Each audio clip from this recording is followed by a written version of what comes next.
श्री स्वामी समर्थ. स्वामी महाराजांच्या कृपेने तुमच्या सर्व इच्छा मनोकामना पूर्ण हो. येत्या बुधवारी आहे ज्येष्ठ अमावस्या. या ज्येष्ठ अमावस्येच्या दिवशी जर आपण काही उपाय केले, काही सेवा केल्या तर त्या खूप प्रभावी ठरतात.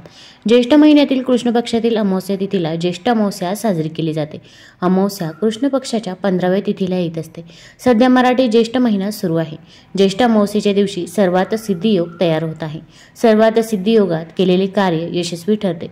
ज्येष्ठ अमावस्येच्या दिवशी लोक आपल्या पितरांसाठी स्नान आणि दान, तर्पण, श्राद्ध, पिंडदान इत्यादी करतात, ज्यामुळे पितृदोषांपासून देखील सुटका मिळत असते.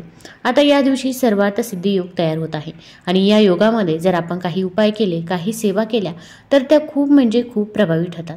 ही अमावस्या तिथी मंगळवारी 24 जूनला सायंकाळी 6:59 सुरू होईल.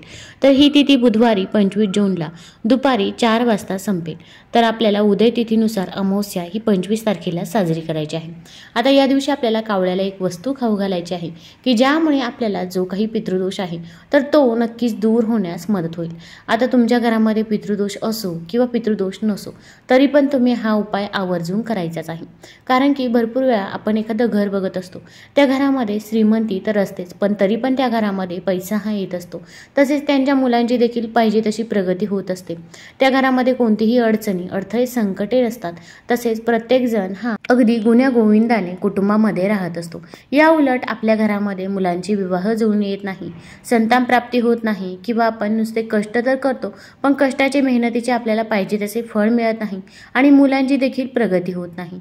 व्यवसाय म्हणा किंवा नोकरी म्हणा ते देखील व्यवस्थित चालत नाही. मग अशा वेळेस काय करावा आणि काय नाही हे सुचत नाही. तर आता ज्या घरामध्ये श्रीमंती असते, पैसा असतो, तर त्या घरामध्ये पितरांची सेवा, त्याचसोबत कुलदेवीची सेवा देखील केली जाते. आपल्याला देखील आपल्या पितरांची सेवा करणे अत्यंत गरजेचं आहे. अगदी आपल्या घरामध्ये पितृदोष नसला तरी पण आपण सेवा ही आवर्जून करायचीच आहे. मग आता या दिवशी कोणते उपाय करावे, कोणत्या सेवा कराव्या याच्याबद्दलची माहिती मी आज तुम्हाला या व्हिडिओमधून देणार आहे. तत्पूर्वी तुम्ही चॅनलवरती नवीन असाल तर चॅनल लाईक करा व सबस्क्राईब देखील करा. कमेंटमध्ये श्री स्वामी समर्थ किंवा ओम पितृदेवताय नमः लिहायला विसरू नका. आता कावळ्याला यमाचा दूत देखील म्हटलं जातं.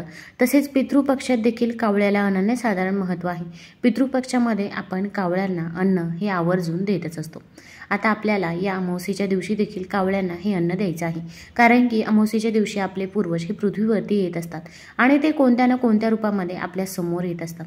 आता या दिवशी काय करायचं आहे, सर्वात प्रथम सकाळी उठल्यानंतर आता जर तुम्ही माठ भरून ठेवत असाल तर माठातील आपण पाणी घ्यायचं आहे किंवा अगदी भरून ठेवत नसाल तरी पण या दिवशी अगदी मातीचं छोटंसं भांडं घ्यायचं आहे. अगदी सुगड घेतलं तरी पण चालेल. ते तुम्ही रात्री भरून ठेवू शकता किंवा रात्री जर लक्षात राहिलेच नाही तर सकाळी जरी त्या मातीच्या भांड्यामध्ये पाणी घेतलं तरी पण चालेल. किंवा जर मातीचं भांडं नसेल तर अशा वेळेस फक्त तुम्ही शुद्ध जल एखाद्या तांब्यामध्ये घ्या. घरामध्ये गंगाजल असेल तर पाण्यामध्ये 2 थेंब गंगाजल टाका आणि हे पाणी आपण आपल्या उंबरठ्यावर शिंपडायचं आहे. उंबरठ्याच्या दोन्ही साईडना आपण हे पाणी शिंपडायचं आहे. कारण की अमावस्येच्या दिवशी आपले पूर्वज हे पृथ्वीवरती येत असतात आणि आपल्या उंबरठ्याजवळ ते येऊन थांबतात आणि जर आपण तिथे पाणी शिंपडलं तर आपल्या पूर्वजांचा आत्मा तृप्त होतो व ते आपल्याला शुभ आशीर्वाद देत असतात. त्यामुळे प्रत्येक अमावस्येला तुम्ही उंबरठ्याजवळ असं पाणी आवर्जून शिंपडायचंच आहे.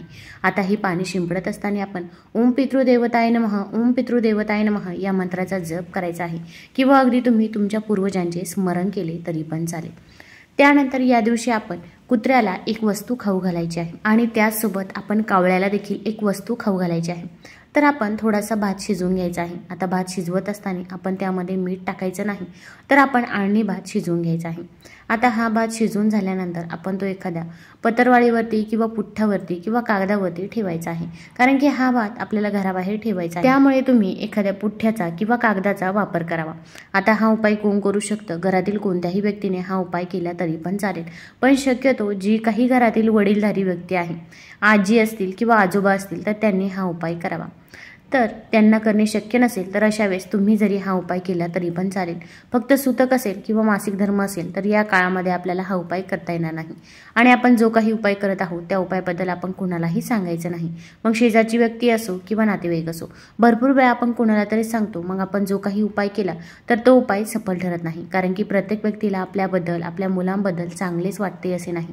उलट त्यांच्यामध्ये असणारी नकारात्मकता आपल्या घरामध्ये कुठेतरी प्रभाव करते आणि आपल्या मुलाची, घराची, पतीची प्रगती ही खुंटत असते.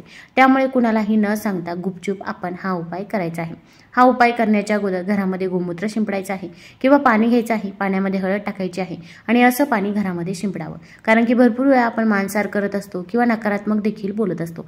असं पाणी शिंपडल्यामुळे आपल्या घरामधील नकारात्मकता दूर होते व घराची शुद्धी होते आणि त्यानंतर आपण जो काही उपाय करतो तर तो उपाय नक्कीच फलदायी ठरत असतो. आता अमावस्येच्या दिवशी तुम्ही सकाळी हा उपाय करू शकता. सकाळी जर तुम्हाला वेळ मिळाला नाही तर अशा वेळेस तुम्ही दुपारी जरी हा उपाय केला तरी पण चालेल. आता अगोदरचा जो भात आहे तर तो घेतला तर चालेल का?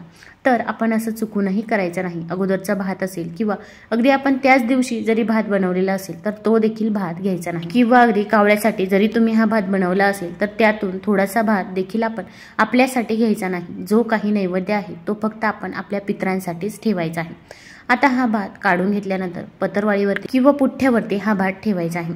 आता भात ठेवल्यानंतर आपल्याला थोडीशी खडी साखर घ्यायची आहे आणि खडी साखर या भातावरती ठेवायची आहे. आता खडी साखर ठेवणे शक्य नसेल तर अशा वेळेस तुम्ही थोडंसं दही देखील त्यामध्ये टाकू शकता. दह्यावरती थोडेसे काळे तीळ देखील टाकावे आणि जेव्हा भात आणि खडी साखर ठेवणार आहोत तेव्हा फक्त या दोनच वस्तू ठेवायच्या आहे. आता यानंतर आपल्याला एका वाटीमध्ये खडी साखरेचं पाणी देखील तयार करून घ्यायचं आहे. आता हे सर्व घेऊन आपण आपल्या छतावरती जायचं आहे किंवा अगदी छत नसेल, छतावरती जाणे शक्य नसेल तर अशा वेळेस अगदी घराच्या बाहेर तुम्ही अशा प्रकारचा भात ठेवला तरी पण चालेल. आता भात ठेवण्याच्या अगोदर आपण तिथे गोलाकार करून घ्यायचा आहे. मग तुम्ही तिथे शुद्ध जलाने पाण्याने गोलाकार करून घ्यायचा आहे. जेव्हा पितृपक्ष असतो तेव्हा अगदी आपण शेणाने देखील तिथे गोलाकार करून घेत असतो. आता या दिवशी आपण पाण्याने गोलाकार करून घ्यायचा आहे. आता यानंतर आपण त्यावरती हा भात ठेवायचा आहे. तसेच आपण तिथे खडी साखरेचं पाणी देखील ठेवायचं आहे. आपण अगरबत्ती देखील प्रज्वलित करायची आहे. आता अगदी काही ठिकाणी थोडासा विस्तव हा पेटवला जातो आणि त्या विस्तवावरती हा भात ठेवला जातो.